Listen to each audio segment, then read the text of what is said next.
हम इस वीडियो में 2022 में आई adventure thriller movie Ram Setu का एक्सप्लेनेशन करने वाले हैं। मूवी में आपको लीड रोल में अक्षय कुमार, जैकलीन फर्नांडिस, नुसरत भरूचा एंड सत्यदेव देखने को मिलने वाले हैं। मूवी की स्टोरी में हजारों साल पहले भगवान श्री राम की बनाए गए सेतु राम सेतु की सच्चाई के बारे में दिखाया गया है। तो क्या है राम सेतु के पीछे का रहस्य, जानने के लिए वीडियो को लास्ट तक जरूर देखें। साथ ही चैनल को सब्सक्राइब करके वीडियो को लाइक भी कर दें। तो चलिए बिना किसी देरी के मूवी शुरू करते हैं। मूवी की स्टार्टिंग में हमें 2007 अफगानिस्तान का टाइम दिखाया जाता है, जहां पर तालिबान भगवान बुद्धा की मॉन्यूमेंट को अपनी तोपों से डिस्ट्रॉय कर देते हैं। इसीलिए कुछ दिन बाद एक आर्कियोलॉजिस्ट की टीम को बुलाकर वहां पर जो कुछ भी हिस्टोरिकल धरोहर बची होती है उसे एनालाइज करने की कोशिश की जा रही होती है, ताकि उन अवशेषों को ध्यान में रखकर फिर से भगवान बुद्धा के अस्तित्व को पुनर्स्थापित किया जा सके। उस टीम में अफगानिस्तान का एक रिसर्चर दिलावर और इंडिया से एक आर्कियोलॉजिस्ट आर्यन कुलश्रेष्ठ को बुलाया जाता है।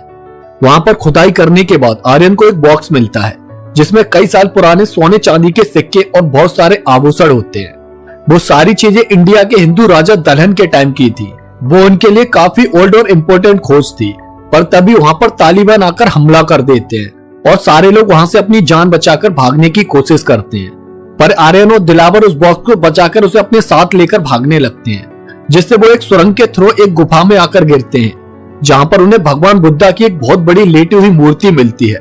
जो कि उनकी एक और खोज होती है। और उसके बाद वहां के आर्कियोलॉजी डिपार्टमेंट आर्यन की बहुत तारीफ करते हैं और उस खोज का आधा हिस्सा वो भारत को गिफ्ट के तौर पर दे देते हैं, ताकि उन दोनों देशों के बीच अमन और दोस्ती बनी रहे। वहां पर आर्यन मीडिया को बताता है कि वो नास्तिक है और उन्हीं फैक्ट्स को मानता है जिनका इस दुनिया में कोई साइंटिफिक प्रूफ मिलता है, और इसी वजह से मीडिया आर्यन को नास्तिक बनाकर अपने न्यूज़पेपर में छाप देती है। अब नेक्स्ट सीन में हमें आर्यन की फैमिली दिखाई जाती है, जिसमें उसकी वाइफ प्रोफेसर गायत्री और उसका एक बेटा कबीर होता है, जो हमेशा कॉमिक्स पढ़ता रहता था। अब नेक्स्ट सीन में हमें पता चलता है कि पुष्पक कंपनी और गवर्नमेंट मिलकर सेतु समुद्रम प्रोजेक्ट को लेकर आने वाले हैं, जिसके लिए वो राम सेतु को तोड़कर वहां पर एक शिपिंग कैनल बनाना चाहते हैं, जिसकी वजह से उनके शिपिंग बिजनेस को बढ़ावा मिल सके। पर लोगों की सेतु से श्रद्धा जुड़ी हुई थी, क्योंकि श्री राम द्वारा बनाया गया था, और इसीलिए वो इस प्रोजेक्ट के अगेंस्ट होते हैं। और राम सुरक्षा समिति ने कोर्ट में इसके अगेंस्ट पिटीशन भी डाल दिया होता है। इसीलिए पुष्कर कंपनी के ओनर इंद्रकांत को प्रूफ देना था कि राम सेतु मैन मेड नहीं बल्कि नेचर मेड सेतु है, जिसे श्री राम से पहले बनाया गया था। और इसके लिए आर्कियोलॉजिस्ट डिपार्टमेंट के मैनेजर आर्यन को हायर करते हैं और वो उससे कहते हैं कि वो कोर्ट में एक ऐसी रिपोर्ट बनाकर सबमिट करे जिससे कोर्ट को लगे कि नेचर मेड सेतु है, क्योंकि खुद आर्यन गॉड में बिलीव नहीं करता था, इसीलिए उसे श्री राम में भी बिलीव नहीं था, और उसे भी लगता था कि सेतु श्री राम के टाइम से बहुत पहले का है, और इसीलिए वो अपनी एक रिपोर्ट रेडी कर लेता है, जिसकी वजह से उसकी वाइफ गायत्री उसे इस रिपोर्ट को कोर्ट में सबमिट करने से रोकती है, क्योंकि इससे श्री राम के अस्तित्व पर भी कई सारे सवाल खड़े हो जाते और लोगों की आस्था को भी ठेस पहुंचती, क्योंकि राम सेतु श्री राम के अस्तित्व और उनकी पहचान का एक सिंबल था। पर आर्यन उसकी कोई भी बात नहीं सुनता है और अपनी रिपोर्ट को कोर्ट में सबमिट कर देता है। साथ ही आर्यन उसमें ये भी मेंशन कर देता है कि रामायण सिर्फ एक काल्पनिक महाकाव्य है, जिसकी वजह से अब लोग सड़कों पर उतरकर इसका विरोध करने लगते हैं, क्योंकि इसकी वजह से उनकी आस्था पर भी कई सारे सवाल उठ चुके थे। और उसी के प्रेशर में कोर्ट कुछ साइंटिफिक प्रूफ लाने के लिए कहती है, जिससे प्रूव हो सके कि राम सेतु मैन मेड नहीं बल्कि नेचर मेड सेतु है। दूसरी तरफ आर्यन के द्वारा रामायण को एक काल्पनिक महाकाव्य कहने की वजह से लोगों में बहुत गुस्सा होता है, और उसी की वजह से आर्कियोलॉजिस्ट डिपार्टमेंट से आर्यन को कुछ टाइम के लिए सस्पेंड कर दिया जाता है। पर कुछ दिन बाद उसके बॉस उसे इंद्रकांत से जाकर मिलवाते हैं, और वहां पर इंद्रकांत आर्यन को रामेश्वरम एक रिसर्च पर जाने के लिए कहते हैं, ताकि वो वहां पर जाकर राम सेतु से साइंटिफिक प्रूफ लेकर आ सके कि वो एक नेचर मेड सेतु है, जो कि श्री राम के पहले बनाया गया था। उस टाइम तो आर्यन इसके लिए मना कर देता है, क्योंकि वो अब और कंट्रोवर्सी में नहीं फंसना चाहता था, पर उसे पता ही नहीं था कि वो ऑलरेडी इस कंट्रोवर्सी का एक हिस्सा बन चुका है, क्योंकि उसने श्री राम की रामायण पर सवाल जो उठा दिए थे। और उसी की वजह से कबीर के स्कूल में उसका एक फ्रेंड उसे रावण बोलने लगता है, क्योंकि उसके डैड आर्यन श्री राम को मानते ही नहीं थे। और ये बात सुनकर कबीर उस लड़के को पीट देता है, जिसकी वजह से प्रिंसिपल आर्यन को स्कूल बुलाती है, और उसी बीच कुछ लोग आर्यन को जबरदस्ती पकड़कर उसका फेस काला कर देते हैं,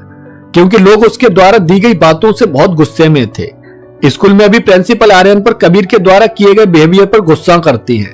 जिसकी वजह से अब आर्यन सोच लेता है कि वो रामेश्वरम जाकर राम सेतु की सच्चाई को बाहर लेकर आएगा और इससे वो ये भी प्रूव कर पाएगा कि रामायण एक काल्पनिक महाकाव्य है या फिर रियलिटी है। पर यह बात सुनकर गायत्री परेशान हो जाती है, क्योंकि इसके बाद वो लोग और ज्यादा कंट्रोवर्सी में फंसने वाले थे। इसीलिए वो आर्यन को छोड़कर अपने घर चली जाती है और next day Aryan Rameshwaram Indian Ocean में पहुंच जाता है, जहां पर राम सेतु बनाया गया था। पर इस टाइम वो उस सी के अंदर डूब चुका था। वहां पर उसकी मुलाकात वहां के प्रोजेक्ट हेड बाली से होती है और बाली आर्यन को अपनी शिप में लैब के अंदर लेकर आता है, जहां पर उनके पास रिसर्च के लिए हर तरह के इंस्ट्रूमेंट और मशीनें थी। वहां पर बाली आर्यन को डॉक्टर चंद्रा, डॉक्टर गैब्रिएली और डॉक्टर सेंड्रा से मिलवाता है, जो कि उसके साथ इस प्रोजेक्ट पर काम करने वाले थे। साथ ही आर्यन के कहने पर उसे एक सूट भी प्रोवाइड कराया जाता है, जिससे वो बिना किसी परेशानी के अंडर वाटर में जा सकता था और वहां पर जितना चाहे उतनी देर रुक सकता था। उस सूट में उन्होंने कई सारे फीचर्स ऐड किए थे। बाली अपनी रिसर्च को करने से पहले आर्यन से कहता है कि सी के अंदर वो श्रीलंकन एरिया में एंटर नहीं करे, क्योंकि वहां पर इस टाइम पर रेबेल्स और श्रीलंकन आर्मी के बीच सिविल वार छिड़ चुका है, तो उसे अपनी रिसर्च इंडियन टेरिटरी के अंदर रहकर ही करनी होगी। उसके बाद आर्यन को बताया जाता है कि इस टाइम पर राम सेतु सी के अंदर करीब 6 फीट नीचे डूबा हुआ है और उन्होंने इसके बारे में सोनार रेस से एक 3D होलोग्राम भी रेडी किया है। अब उन्हें राम सेतु की एज का पता लगाने के लिए उसके सैंपल को टेस्ट करना जरूरी था। वहां पर आर्यन बताता है कि वाल्मीकि जी ने रामायण में श्री राम के साथ की घटनाओं के साथ कुछ नक्षत्रों के बारे में भी बताया है, जिनकी स्टडी करने के बाद पता चला है कि श्री राम लगभग 7000 साल पहले हुआ करते थे। इसका मतलब अब उन्हें पता लगाना था कि राम सेतु 7000 साल पुराना है या उससे भी पहले का है, जिसके लिए आर्यन नेक्स्ट डे अपने सूट के साथ सी के अंदर एंटर कर जाता है, जहां से वो उस डूबे हुए राम सेतु की स्ट्रक्चर में से कुछ सैंपल्स लेकर आता है, जिनकी कार्बन डेटिंग करने के बाद डॉक्टर चंद्रा बताते हैं कि उस सैंपल में जो फॉसिल्स मिले थे उनकी एज लगभग 18 साल पुरानी थी। इससे प्रूव होता है कि राम सेतु भी 18,000 साल पुराना है। पर इस बात से पूरी तरह से आर्यन एग्री नहीं करता था, क्योंकि ये सैंपल सिर्फ राम सेतु की ऊपरी हिस्से से लिए गए थे। इसीलिए आर्यन चाहता था कि उसे राम सेतु में लगे फ्लोटिंग रॉक्स यानी कि तैरने वाले पत्थर जिससे कि राम सेतु का निर्माण हुआ था उनको भी स्टडी करना होगा, तभी उन्हें राम सेतु की रियल एज के बारे में पता चल पाएगा। अब उन्हें इसके लिए श्रीलंका बॉर्डर के पास वाली जगह पर जाकर उस राम सेतु को तोड़कर उसमें से फ्लोटिंग रॉक्स को निकालना था, जो कि इतना इजी काम तो नहीं था। पर फिर भी आर्यन इस रिस्क को लेने के लिए रेडी हो जाता है और नेक्स्ट डे सी के अंदर पहुंच जाता है, जहां पर आर्यन को एक फ्लोटिंग रॉक दिखाई देता है, पर वो श्रीलंका बॉर्डर के बिल्कुल करीब होता है और इसीलिए बाली आर्यन से वापस आने के लिए कहता है। पर जब वो उसकी बात नहीं सुनता है तो वो आर्यन के सूट को डीएक्टिवेट कर देता है, ताकि आर्यन उस फ्लोटिंग रॉक तक नहीं पहुंच सके। पर फिर भी आर्यन उस सूट से निकलकर उस फ्लोटिंग रॉक को पा ही लेता है और राम सेतु की हेल्प से सी के अंदर से उस फ्लोटिंग रॉक को लेकर बाहर निकल आता है और उसके बाद वो डॉक्टर गैब्रिएल के साथ मिलकर उस फ्लोटिंग रॉक की कार्बन डेटिंग करने लगता है, जिससे उन्हें पता चलता है कि फ्लोटिंग रॉक 7000 साल पुराना है, यानी राम सेतु श्री राम के टाइम का ही था। और जो सैंपल उन्हें पहले मिले थे उन स्टोन्स को वहां पर किसी ने कहीं और से लाकर प्लॉट किया था। यहाँ पर हमें क्लियरली समझ आ जाता है कि इंद्रकांत ने ही बाली के साथ मिलकर उन स्टोन्स को वहां पर प्लांट कराया था, ताकि जब आर्यन को वो स्टोन्स मिले तो वो उसकी रिपोर्ट से प्रूव कर सके कि राम सेतु 18,000 साल पुराना है और फिर वो राम सेतु को तोड़कर अपनी शिपिंग कैनल बना सके, जिससे उन्हें फ्यूचर में बिजनेस से बहुत फायदा होने वाला था। पर अब इस फ्लोटिंग रॉक्स की वजह से आर्यन को समझ आ गया था कि वो राम सेतु श्री राम ने ही बनाया था और इसीलिए अब इंद्रकांत आर्यन और उसकी टीम को आगे की रिसर्च करने की परमिशन दे देता है। अब उसकी टीम में डॉक्टर सेंड्रा और डॉक्टर गैब्रिएल होते हैं, पर उसके लिए उसे श्रीलंका के बॉर्डर में एंट्री करके वहां से और ज्यादा फ्लोटिंग रॉक्स के सेगमेंट चाहिए थे और उसी के लिए वो तीनों नेक्स्ट डे सी के अंदर अपनी शिप को लेकर निकल जाते हैं। अब बाली को पता था कि सी में स्टॉर्म आने वाला है और इसीलिए उसका प्लान था कि वो उन तीनों को सी के उस स्टॉर्म में ही मार देगा और इसीलिए स्टॉर्म आने के बाद उसने आर्यन के शिप के सारे सेफ्टी फीचर्स को डीएक्टिवेट करा दिया। इस बारे में डॉक्टर गैब्रिएल को उस पर पहले से ही शक हो गया था, इसीलिए वो उस फ्लोटिंग रॉक्स को अपने बैग में छुपा कर ले आई थी, क्योंकि राम सेतु श्री राम के टाइम का था और इसका प्रूफ उनके पास सिर्फ वो फ्लोटिंग रॉक ही था। अब सी के अंदर स्टॉर्म आने से वो लोग सी में डूबने लगते हैं। तभी वहां पर एक श्रीलंका टूरिस्ट गाइड एपी उन्हें मिलता है, जो उनकी जान बचाकर उन्हें श्रीलंका में ले आता है और वहां पर आर्यन अपनी खोज के बारे में एपी को बताता है। अब तक उन्हें ये भी पता चल चुका था कि इंद्रकांत और बाली ने जानबूझकर उन्हें मारने की कोशिश की थी, ताकि वो राम सेतु की रियल सच्चाई को कोर्ट के सामने नहीं ला सके। और अब आर्यन को इस फ्लोटिंग रॉक्स के अलावा भी कुछ और एविडेंस की जरूरत थी, जिससे उन्हें श्री राम और उनके राम सेतु के साक्ष्य मिल सके। और इसमें एपी उनकी हेल्प करने के लिए रेडी हो जाता है। वो कहता है कि वो उन्हें सी के बीचों बीच ले जाकर इससे बड़ा रॉक उन्हें दिला सकता है, पर उसके लिए वो अपनी डायरी में इन सब का एक्सपेंसेस लिखता रहेगा। जर्नी खत्म होने के बाद उन्हें इसका सेटलमेंट करना होगा। और नेक्स्ट डे जैसे ही वो लोग सी के बीचों बीच पहुंचते हैं, वहां पर बाली अपने लोगों के साथ आकर उन्हें मारने की कोशिश करने लगता है, जिसकी वजह से वो लोग जंगल की तरफ भागने लगते हैं। और बाली भी उन लोगों के पीछे जाकर उन पर गोलियां चलाने लगता है। वहां भागते हुए डॉक्टर गिब्रियल का बैग वहीं जंगल में गिर जाता है, जिसमें कि फ्लोटिंग रॉक रखा हुआ था, और उसे लेने के लिए एपी जाता है। और तभी वहां पर श्रीलंकन आर्मी का एक हेलीकॉप्टर आकर उन्हें बचा लेता है। पर जैसे ही वो लोग वहां से निकल रहे होते हैं, तभी बाली डॉक्टर गिब्रियल को बुलेट मार देता है, जिससे उस हेलीकॉप्टर के नीचे गिरने से उसकी मौत हो जाती है। और इससे आर्यन अब बहुत दुखी हो जाता है। अब वो लोग जाफरान आर्मी बेस कैंप में पहुंच जाते हैं, और उधर इंद्रकांत बाली को आर्यन और उसकी टीम को मारने के लिए जाफरान भेजता है। साथ ही वो डॉक्टर चंद की रिपोर्ट को कोर्ट में पेश कर देता है, जिससे प्रूफ हुआ था कि राम सेतु में मिले सब्सटेंस की एज 18,000 साल पुरानी है, जिसकी वजह से कोर्ट ने विपक्षी दल को 3 दिन का टाइम दिया यह प्रूव करने के लिए कि राम सेतु श्री राम के टाइम का है। और अगर वो ऐसा प्रूव नहीं कर पाए तो फिर राम सेतु को तोड़ने के ऑर्डर्स गवर्नमेंट को मिल जाएंगे। और तभी गायत्री के पास आर्यन की कॉल आ जाती है,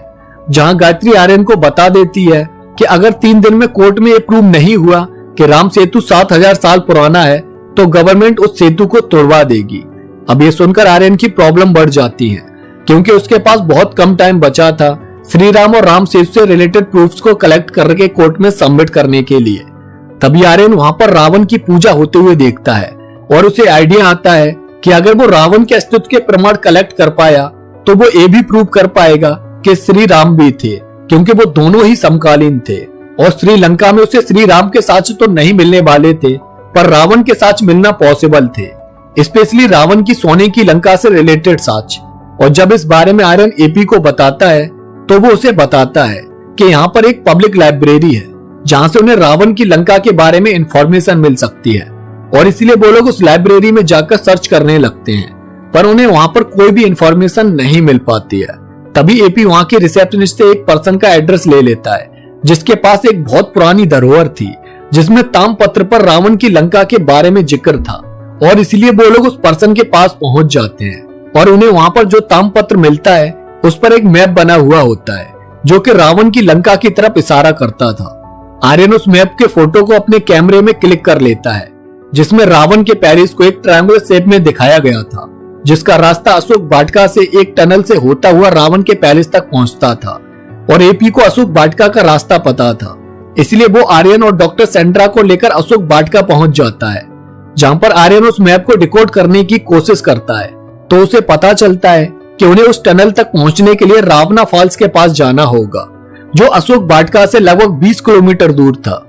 दूसरी तरफ बाली अपने लोगों के साथ आर्यन के बारे में पता करते हुए उस मैप वाले पर्सन के पास तक पहुंच जाता है, और उसे मारकर पता लगा लेता है कि आर्यन इस टाइम पर अशोक वाटिका की तरफ किसी टनल की खोज में गया है। और इसीलिए इंद्रकांत बाली से कहता है कि किसी ऐसे पर्सन को ढूंढो जो आर्यन की तरह सोच सके, और उसे वो मैप दिखाओ, जिससे उन्हें पता चल सके कि आर्यन इस टाइम पर कहां पर है। उधर आर्यन उस टनल को पानी के अंदर ढूंढ लेता है, और फिर वो उसके थ्रू एक गुफा में पहुंच जाता है, जहां पर उसे वहां की दीवारों में एक स्क्रिप्ट इनक्रिप्टेड मिलती है, जो वहां की बहुत प्राचीन लिपि हैला में लिखी हुई थी। आर्यन उसके फोटोज निकालकर उसे फॉलो करते हुए रावण के पैलेस के द्वार तक पहुंच जाता है,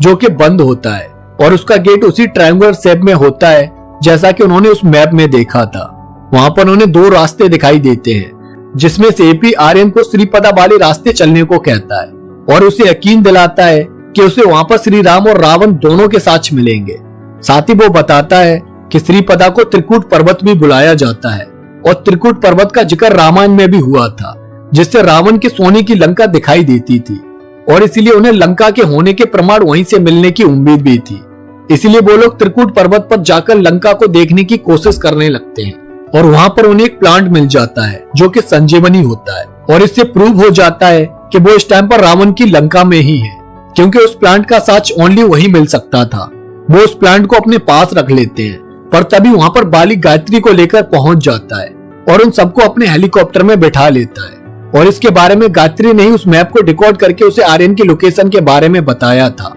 अब बाली आर्यन से उस फ्लोटिंग रॉक्स के बारे में पूछता है और जब आर्यन कहता है कि वो पत्थर उस जंगल में ही कहीं पर छूट गया तो बाली को यकीन नहीं होता है और वो डॉक्टर सेंड्रा को गन पॉइंट पर ले लेता है। और जब एपी उसे बचाने के लिए आगे आता है तो बाली उसे धक्का मार देता है जिससे एपी हेलीकॉप्टर से नीचे गिर जाता है और उसका बैग आर्यन के हाथों में आ जाता है। आर्यन गुस्से में उस बैग को बाली के सर पर मारता है जिससे बाली वहीं पर नीचे गिर जाता है और डॉक्टर सेंड्रा उस हेलीकॉप्टर को रोकने की कोशिश करने लगती है जिसकी वजह से वो क्रैश हो जाता है और वो सारे लोग इंजर्ड हालत में नीचे आकर गिरते हैं, जहां पर आर्यन उस हेलीकॉप्टर में से एपी के बैग को लेने जाता है और तब उसे पता चलता है कि वो फ्लोटिंग रॉक एपी के बैग में ही है। साथ ही आर्यन बाली को भी बचा लेता है जिससे बाली उन्हें वहां से निकालने का इंतजाम करता है।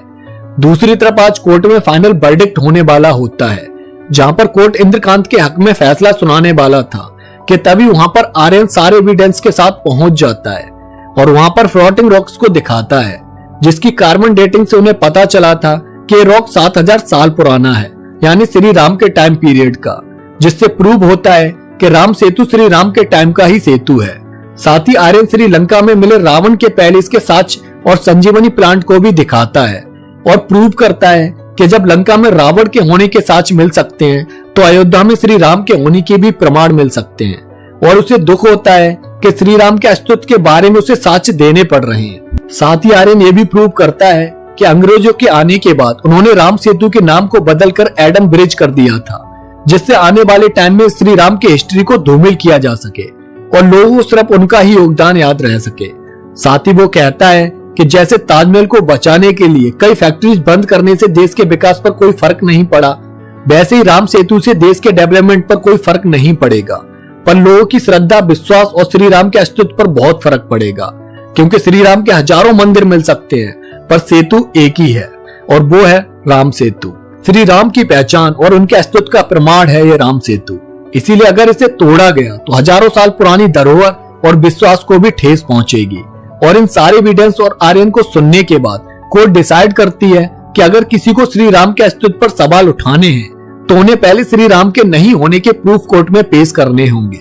और इसीलिए जब तक वो ऐसा नहीं करते हैं तब तक कोर्ट राम सेतु को तोड़ने की परमिशन गवर्नमेंट को नहीं दे सकती है। और इस वर्डिक्ट के बाद सारे लोगों में खुशी की एक लहर दौड़ पड़ती है क्योंकि उनकी श्रद्धा और विश्वास की जीत हुई थी। मूवी के लास्ट सीन में आर्यन एपी के बारे में सोच रहा होता है जिसने अपना नाम अंजनी पुष्प कुमारन बताया था